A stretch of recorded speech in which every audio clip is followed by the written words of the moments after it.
আছেন সবাই? আশা করি সকলে অনেক ভালো আছেন। আমরাও ভালো আছি। গত পূর্ণিমা ছিল বছরের সবথেকে বড় পূর্ণিমা, বৌদ্ধ পূর্ণিমা।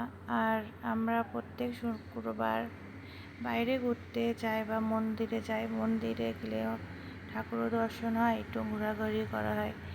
তা সেদিন বৌদ্ধ পূর্ণিমা ছিল শুক্রবারে। আর শুক্রবারে যেহেতু মন্দিরে যাই, কারণ মন্দিরে গিয়ে দেখি বাবা ঠাকুরের আর রাম ঠাকুরের একসাথে পূজা হচ্ছে।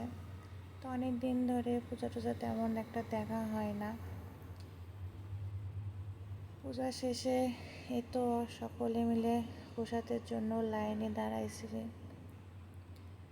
আমার এখানে অনেক ভালো লাগে যে অল্প হোক আর বেশি হোক প্রসাদ তো একটু দেয়, অনেক জায়গায় প্রসাদও দেয় না।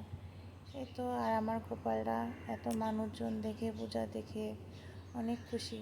সে একাই তার মতো করে নাচানাচি করতেছে, আর তার খুশিতেই আমাদের খুশি। মন্দিরটা অনেক সুন্দর করে সাজাইছিল, আর শুক্রবার হওয়াতে মন্দিরে অনেক মানুষ আসছিল। তো প্রসাদ পেয়ে গেছি, প্রসাদ গ্রহণ করে এখন আমাদের আবার বাড়ির পথে। সকলে ভালো থাকবেন।